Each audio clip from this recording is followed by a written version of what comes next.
তোমরা শুনো, প্রয়োজনে নিজে পড়ে দেখো। এই পৃথিবীতে প্রত্যেক জাতি, ফেরাউন কেন ধ্বংস হয়েছে? গুনার কারণ। নমরুদ কেন ধ্বংস হয়েছে? আব্বা, গুনার কারণ। কারুন কেন ধ্বংস হয়েছে? গুনার কারণ। হামান কেন ধ্বংস হয়েছে? গুনার কারণ। সাদ্দাত কেন ধ্বংস হয়েছে? গুনার কারণ। আব্রাহা কেন ধ্বংস হয়েছে? গুনার কারণ। ইবলিস কেন বরবাদ হয়েছে? গুনার কারণ। নূহ আলাইহিস সালামের জাতি ডুবাইয়ে ফেলছে আল্লাহ কেন? গুনার কারণ। গুনার কারণ, পাপের কারণ। এই পাপ এগুলা, এই মদ, জুয়া, নারী, জিনা, বেবিচার, নারীর সাথে হারাম কাজ, সুদ, চুরি, ডাকাতি, ছিনতাই, রাহাজানি, অন্যায়, জোর জবরদখল, হারাম উপার্জন, এগুলোই ঘুরে ঘুরে প্রতিবার এমন মানুষগুলো এই পৃথিবীতে লাঞ্ছিত হয়েছে। একবার না দুইবার। এই পাপীগুলো শেষ পর্যন্ত বেইজ্জতি হয়েছেই হয়েছে। এই এখনো কোন যুগে এর ব্যতিক্রম হয় না, হয় না। সূর্যের উদিত হওয়াতে ব্যতিক্রম হয় না, চন্দ্রের উদিত হওয়াতে ব্যতিক্রম হয় না, রাত্র দিনের ধারাবাহিকতায় ব্যতিক্রম হয় না। কখনো এমন ঘটনা ঘটে নাই যে 72 ঘন্টা রাত হয় নাই, 72 ঘন্টা দিন একটানা হয় নাই আব্বা। বরং আল্লাহ তাআলা যেভাবে এই নিজাম ঠিক রাখছেন, এটাও আল্লাহর নিজাম যে যুগে যুগে এই প্রত্যেক পাপী, সীমা লঙ্ঘনকারী আজ না হোক কাল শেষ পর্যন্ত লাঞ্ছিত, অপমানিত, ধ্বংসই হয়, ধ্বংসই হয়। এটাই বাস্তবতা। নবীজি সাল্লাল্লাহু আলাইহি সাল্লামের দাড়ি মোবারক পাইকা গেছে। নবীজি তখন বলছে, আবু বকর যখন জিজ্ঞেস করছে, ইয়া রাসূলুল্লাহ, আপনার দাড়ির চুল পেকে গেছে, আপনি তো বুড়া হয়ে যাচ্ছেন। আল্লাহর কসম, নবী চোখের পানি ফেলে তখন নবীজি বলছে, শাইয়াবাতনি হুদ। আবু বকর, সূরা হুদের আযাবের বর্ণনা আমারে বুড়া বানায় ফেলছে, আমারে বুড়া বানায় ফেলছে। আমার প্রতি মিনিট ভয় লাগতেছে। সূরা হুদে এক এক পাপী জাতির আযাবের যে বর্ণনা আল্লাহ দিছে, আমার উম্মত যদি সেই পাপগুলো করে কি হবে তাদের পরিণতি? কি হবে তাদের পরিণতি? আজকে প্রিয় ভাই, এটাই বলতে চাই। তোমরা নওজোয়ান, তোমরা কিশোর, তোমরা যুবক, দিবানিশি তোমরা বলো ইনসাফের সাথে যে তোমরা মোবাইল দিয়ে কি করছো? এত নারী, এত ছবি, এত অশ্লীল উলঙ্গ দৃশ্য কেন দেখো? একজন পুরুষের জন্য কতটা নারী দরকার? একজন কিশোর বয়স মাত্র 16 বছর, এত কম বয়সে এত নারী দেখে ফেললা। এটা তো কুত্তারও স্বভাব না, এটা তো শূকরেরও স্বভাব। কুত্তাও তো মনে হয় এত নারীর পিছনে ঘুরবে না। বিষয়টা কি? বিষয়টা কি বলো? নাচ, গান, মদ, জুয়া, মোবাইল, অশ্লীলতা, বেহায়াপনা, চুল, চেহারা, লেবাস, পোশাক, সব কিছুতে আল্লাহকে এভাবে ছেড়ে দিলা, কোরআনকে এভাবে ত্যাগ করলা, ইসলামকে এভাবে ত্যাগ করলা। মদিনার নবী সাল্লাল্লাহু আলাইহি সাল্লাম তায়েফের রক্তে যিনি ছাড়া দেহ লাল হইল, পবিত্র রক্তে নবীজির জুতা আর পায়ের তালু জট বাইধা গেছে জমাট। নবীজির সাহাবী যায়েদ বলছে, তায়েফের রক্তের কারণে আমি নবীর জুতা পা থেকে খুলতে পারছিলাম না।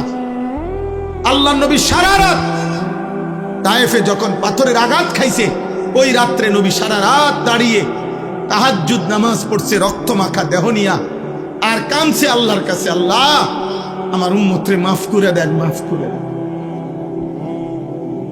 মাফ করে দেন আল্লাহ, আপনি নারাজ হয়েন না। এত রক্ত দেখে আমার শরীরে আপনার যদি গুসা হয়, আপনি যদি আযাব দেন, তাইলে আমার জাতি শেষ হয়ে যাবে। নূহ আলাইহিস সালামের কওমকে 40 দিন পর্যন্ত পানির মধ্যে ডুবাইয়া শেষ করে দিছে। হুদ আলাইহিস সালামের কওম আল্লাহর নাফরমানির কারণে পৃথিবীর সবচেয়ে শক্তিধর মানুষ ছিল হুদ আলাইহিস সালামের কওম, কওমে আদ। আল্লাহর সৃষ্টিতে এর চাইতে শক্তিশালী কোনো মানুষ, লম্বা, দীর্ঘদেহী, মজবুত কাউকে আল্লাহ বানায় নাই। তাফসীরের মধ্যে আছে এই জাতি স্বাভাবিকভাবেই 40 হাত লম্বা হইত, 300 বছর পরে সাবালক হইত, বালেগ হইত। এত সুঠাম শক্তিশালী ছিল যে উঁচা পাহাড় থেকে আস্তা পাথর কাঁধে করে নিয়া, হাতে করে তুলে নিয়া ঘর বানাইত। এত শক্তিশালী ছিল, কিন্তু 24 ঘন্টা আল্লাহর নাফরমানিতে লিপ্ত ছিল। কুফর, মূর্তি পূজা, শিরিক, মদ, নেশা, নারী, অশ্লীলতা, বেহায়াপনা এর মধ্যেই ডুবা ছিল। হযরত হুদ আলাইহিস সালাম তাদেরকে দিবানিশি বলছেন যে হে আমার জাতি, আল্লাহর দিকে ফেরো, ঈমান আনো, কুফর শিরিক ত্যাগ করো, সমস্ত গুনাহ ত্যাগ করে আল্লাহর ইবাদত করো। ওরা বারবারই বলতো, নবী বলতেন আযাব আসবে, ওরা বলতো আইয়ুনা আশাদ্দু মিন্না কুওয়া, আমাদের চাইতে শক্তিশালী আছে কে, কে দিবে আযাব? নাউযুবিল্লাহ। একদিন কোরআনে আছে আল্লাহ তাআলা এই জাতির উপরে তুফান নামাইছেন, ঝড় তুফান। কোরআনে স্পষ্ট আয়াত আছে সাবআ লায়ালিন ওয়া থামানিয়াতা আইয়াম, 7 রাত 8 দিন একটানা, 7 রাত 8 দিন একটানা ঝড় তুফান হয়েছে। 1 সেকেন্ডের জন্য বন্ধ হয় না তুফান। এই একটানা 8 দিন 7 রাতের তুফানে এই নাফরমান জাতি প্রত্যেকেই চিরতরে ধ্বংস হয়ে গেছে। বড় বড় গাছ যেমনি কাইটা ভাঙ্গা ভাঙ্গা পড়ে ঝড় তুফানে, এভাবে ভাঙ্গা ভাঙ্গা পড়ছে এই কওমে আদ, লুত আর হুদ আলাইহিস সালামের কওম। 3 নাম্বার সালেহ আলাইহিস সালামের কওম, কওমে সামুদ। এই নাফরমান জাতি আল্লাহর নাফরমানি করত, কুফর, শিরিক এবং যাবতীয় পাপ করত। মনে রাখবেন, মানুষের মধ্যে কিছু পাপ আছে কমন, মোটা দাগে, মোটা দাগে মদ, জুয়া, গান, বাদ্য, নারীর সাথে হারাম, জিনা, ব্যভিচার, এগুলো, খুন, রাহাজানি, চুরি, ডাকাতি, ছিনতাই, ওজনে কম দেওয়া, হারাম উপার্জন করা, সুদ, কিস্তি। মনে করেন এগুলো সর্বযুগেই কমন বড় পাপ। সব যুগের নাফরমানরা, প্রত্যেক যুগের সীমা লঙ্ঘনকারী, গাদ্দার, পাপীরা, যারাই আল্লাহর জমিনে গাদ্দারি করছে, ওরা এই জাতীয় পাপের কোন 1টা 2টা 4টার মধ্যেই লিপ্ত ছিল। এখনো আপনি সহজে দেখবেন কেউ সুযোগ পায় কিংবা পায় না, কিন্তু প্রত্যেকেই এই নির্দিষ্ট কিছু পাপ আছে যেটা একটা আরেকটাকে টানে। যেমন মদের আড্ডা, নেশা যার মধ্যে আছে, নেশার আড্ডা, তার মধ্যে আপনার জিনা, গান, বাদ্য, তার মধ্যে এই মানসিকতা 100 আছে। প্রত্যেক নেশাখোর ব্যভিচারী, প্রত্যেক ব্যভিচারী নেশাখোর। যে নেশা করে সে নারীর সাথে অপকর্ম করে, যে নারীর সাথে অপকর্ম করে সে নেশাও করে, যে জুয়া খেলে সে নেশাও করে, যে নেশা করে সে জুয়াও খেলে।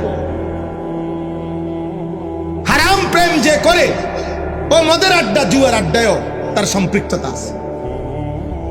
সোজা কথা, মানে এগুলো একই খতিয়ানের, একই দাগের জমি। এই জাতীয় পাপ, এগুলো নিকৃষ্ট। প্রত্যেক যুগের পাপী যারা,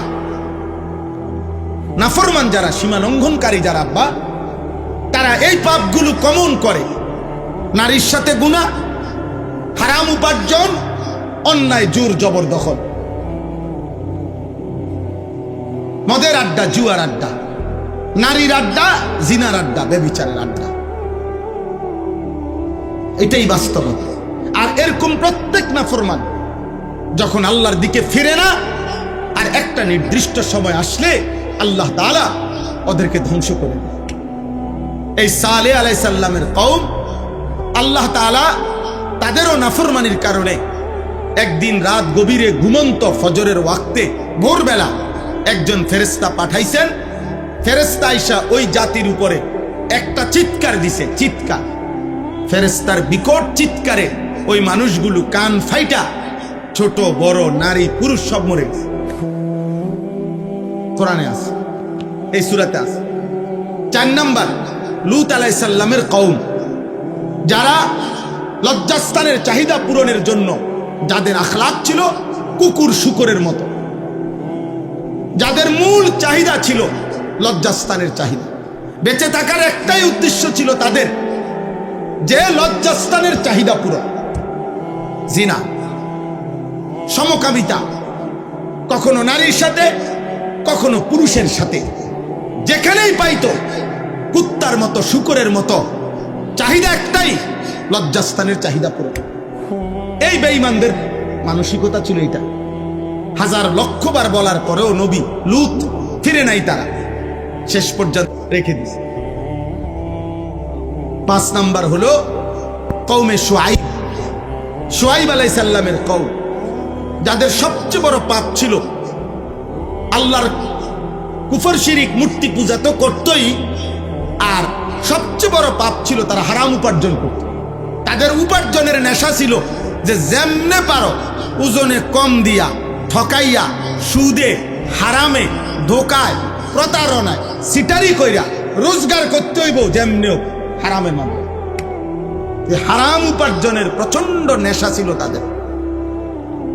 ফলে কোনোভাবেই যখন এই গুনাহ ছাড়ে নাই, একদিন আল্লাহ তাআলা এই জাতিকেও ওই 3 নাম্বার জাতির মতো ঘুমন্ত অবস্থায় একদিন ভোরবেলা ফেরেশতা বিকট চিৎকার দিয়ে এমন চিৎকার দিছে, পুরা জাতি কান ফাইটা মরে গেছে, ছোট বড় সবাই।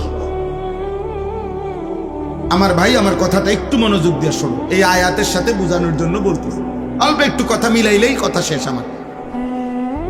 তাহলে এই 5টি জাতির নাম আমি বললাম। 1 নাম্বার নূহ আলাইহিস সালাম, 2 নাম্বার হুদ আলাইহিস সালাম, 3 নাম্বার সালেহ আলাইহিস সালাম, 4 নাম্বার লূত আলাইহিস সালাম, 5 নাম্বার শুআইব আলাইহিস সালাম। কেউ লজ্জাস্থানের চাহিদা পূরণ করতে গিয়ে গুনাহ করত, কেউ উপার্জনের ক্ষেত্রে গুনাহ করত, হারাম উপার্জন করত, কেউ হারাম নেশার আড্ডায় নাফরমানি করত। মূল কথা হলো মোটা দাগে মদ, জুয়া, জিনা, ব্যভিচার, হারাম উপার্জন, এর মধ্যেই তাদের মূল এই পাপীদের সীমাবদ্ধতা ছিল।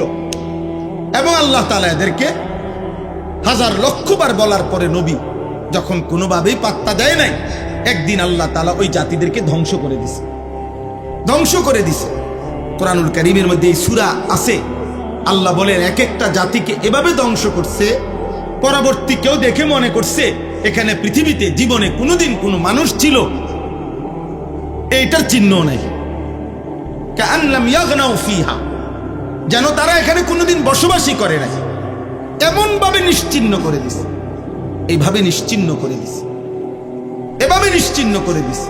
এখন শুনেন, এই সূরাটা কোরআনুল কারীমের মধ্যে এই 5 জন নবীর আযাবের, কওমের সম্প্রদায়ের আযাবের ঘটনা, পাপের ঘটনা, নবীদের তাদেরকে ফিরাইবার চেষ্টা, এই কথাগুলো অন্যান্য সূরার মধ্যেও আছে, কিন্তু সবচেয়ে বিস্তারিত পূর্ণাঙ্গভাবে এই সূরাটার মধ্যে আছে। কোন সূরা বলেন না? কোন সূরা? সূরা হুদ, 11 নম্বর সূরা। 2-1 জন বুঝবেন, আপনারা বলেন কোন সূরা? এই সূরাতে। আচ্ছা, তাহলে এই সূরার মধ্যে নবীজি যখন এই সূরাটা নাজিল হইছে, নবী সাল্লাল্লাহু আলাইহি সাল্লাম খেয়াল করছে যে হায়, পাপের কারণে, নাফরমানির কারণে আল্লাহর আযাব পূর্ববর্তী জাতির উম্মতকে এভাবে একেবারে গোষ্ঠী সুদ্ধা নিশ্চিহ্ন করে দিছে। এই বিষয়টা নবীজির কলিজার মধ্যে খুব ভয়, পেরেশানি তৈরি হয়েছে। নবী সাল্লাল্লাহু আলাইহি সাল্লাম এবার এই সূরা নাজিল হওয়ার পরে এত বেশি চিন্তিত আর পেরেশানি হয়ে গেছে যে আহা, আমার উম্মত যদি, এরাও যদি এই পাপগুলোতে, এই মদে, জুয়া, নারী, জিনা, ব্যভিচার, লজ্জাস্থানের হারাম চাহিদা, উপার্জনের হারাম কামাই, আল্লাহর নাফরমানিতে লিপ্ত হয়, আমার কওম, আমার সম্প্রদায়, আমার উম্মত, তাদের পরিণতি কি হবে? আহা, আল্লাহ যদি তাদেরকেও চিরতরে ধ্বংস করে দেয়, এই টেনশনে এই পরিমাণ নবী অস্থির হয়ে গেছে, এই পরিমাণ কাঁদতে শুরু করছে। খোদার কসম, এই সূরা নাজিল হওয়ার পরেই কিছুদিন পরেই আল্লাহ নবীর সর্বপ্রথম এই দাড়ি মুবারকের একটা চুল, দুইটা চুল সাদা হয়ে গেছে।